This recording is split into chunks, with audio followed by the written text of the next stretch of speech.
But that can be super humbling and defeating. If, like you said, you just sit there and watch Friends and be like, what it says to you is I'm not likable. I'm not worthy of Mm. friends. When that's not the truth. We just have to get out there and remind And people that we're that's the alive. lie. Yeah. And the truth is, there are going to be some people you meet. I'm sure this has happened to you when you moved to new cities. I remember I went on a dinner date with a girl, and it was like, okay, so we're gonna talk. It was like not a compatibility friendship spark, and we're trying, and we like never talk to each other again. But there's some people who will not want to be your friends when you do that, and you can either let that dishearten you, or you'll be glad and be like, okay, there must be someone else out there. So I'd encourage anyone who's going through that. There's nothing worse than when you finally put yourself out there and then you feel like someone rejects you. Anytime, whether that's dating, whether that's friendship, but you have to be okay with the rejection and trust that it really is as cheesy as we've always heard it, redirection, that you're going to find people. You have to keep going and you have to assume the best and be like, hey, maybe that person was going through a bad season and they're hardened about friendships or new people.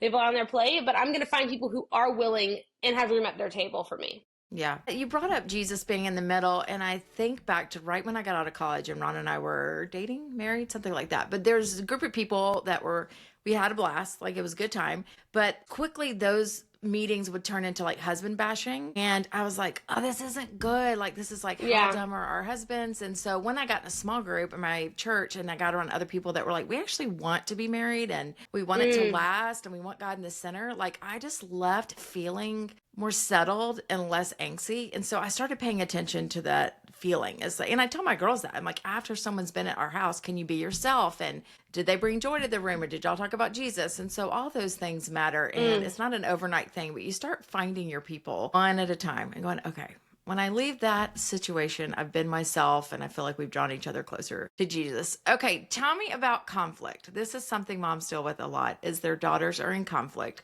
You weren't at the school, so you don't know who was the butt and who, like, it's like your daughter could have been Mm. the actual situation. And so there's times I know when my girls were little that I was involved. I called the mom, you get involved. And then there's times where you're like, you got to work this out. And so how do we deal with conflict? Just women in general. Have you had a hard time with that?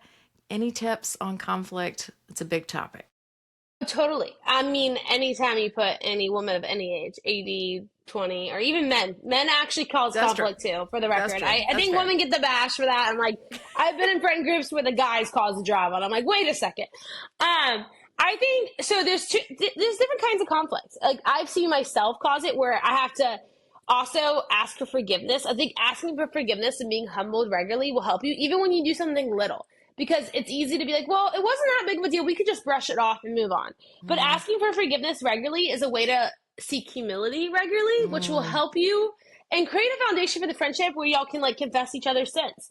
And so like there was a time when I was in Orlando and I acted out of like insecurity financially. Like it was like classic roommate drama for girls get into. I'm sure all the college moms know. Like there's all yeah. it's kind of fend for yourselves. And I tried to take one of my friend's roommates after I was moving out to be in my house. Anyways, all I have to say is I finally had to confess to my friend, I'm like, I did that out of financial fear. Like, that was definitely my worst Mm, sin. I did not act great. Take your time.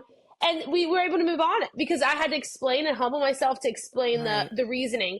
And that's true with any conflict. Like, you're going to find out what explains it, but it doesn't mean it excuses it. So, that includes with your sins too. Like, share what explains why you did what you did, and even like Yes. kind of debrief with God in prayer. But understand that doesn't excuse your sins. Like, and that's even for conflict. I always say to young girls, like, give grace but not excuses. Like, Yes. you're called to Ooh, forgive people, but the Bible also says like a dog goes back to its vomit, so do you, and you repeat its like your vomit. Like when you go back, I always tell it to girls, if you go back to that guy over and over again, like God's like, I gave you your sign. Like I never asked you to forgive him. And girls will say, I'm giving grace because they want so bad to hold on to that. I'm like, no, you're giving wow. excuses. And same with friendships. If you constantly have had a consistent reminder that this person in your life is causing disagreement, isn't bringing out your best, then you have to walk away.